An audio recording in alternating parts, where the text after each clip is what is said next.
Evidence seemed to begin falling into place. So once they had their man and were able to put him on trial, most talk of a conspiracy silenced. And since Hauptmann's 1936 execution in the New Jersey electric chair, without ever having admitted involvement, the focus of the controversy has been primarily on the question of whether he did it or was framed by a law enforcement establishment more concerned with closing a notorious case than seeing justice done. In our own investigation and analysis, we ended up on a somewhat middle but no less controversial ground. Going back to some of the original police suppositions, we concluded that Hauptmann was unquestionably involved with the crime, but could not possibly have acted alone.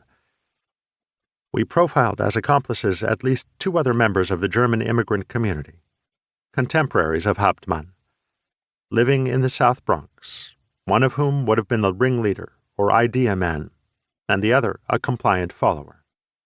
That was where the matter stood until the summer of 2011, when a man named Robert Zorn contacted us to say he had read The Cases That Haunt Us, believed we were correct in our conclusions, and what's more, thought he had the names and identities to fill in our profile of the Lindbergh kidnappers.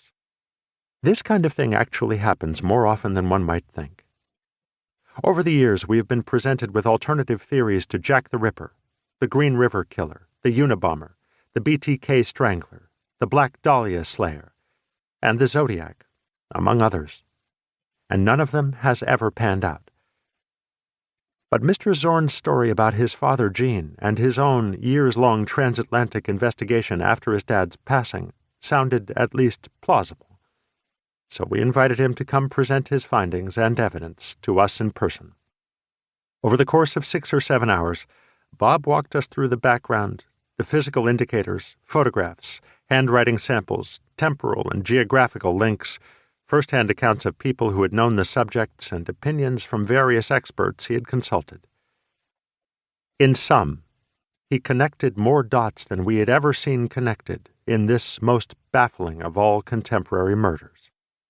Bob's quest began with his father Gene's reconstructed belief that as a teenager living in the South Bronx, he had known men who might have been involved with the crime.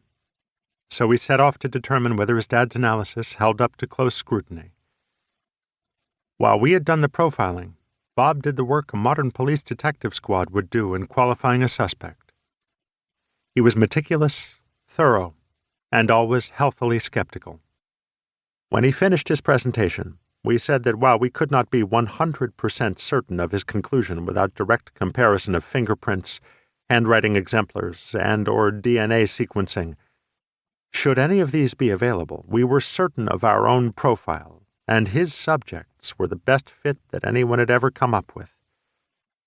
They made logical sense, and if this had been an actual police investigation, this is where we would advise them to concentrate their investigative efforts. So now we leave it to each listener to confront and evaluate Robert Zorn's evidence and argument for him or herself. We think you will be as intrigued as we were in this important addition to the literature of criminal justice and the annals of the crime of the century.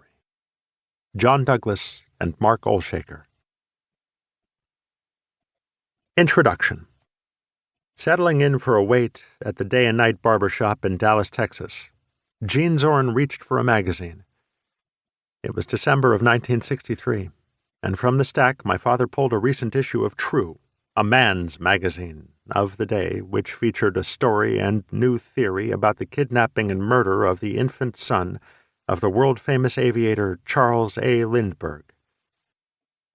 My father remembered the case well. It had happened in 1932, when he was a boy in the South Bronx.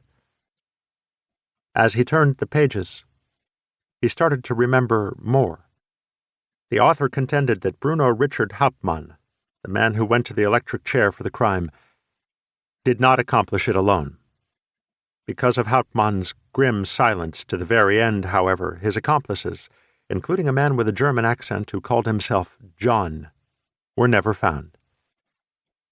The article mentioned the Bronx and one of its landmarks, Woodlawn Cemetery, as well as nearby Englewood, New Jersey, where Charles and Anne Morrow Lindbergh had lived early in their marriage. Because these were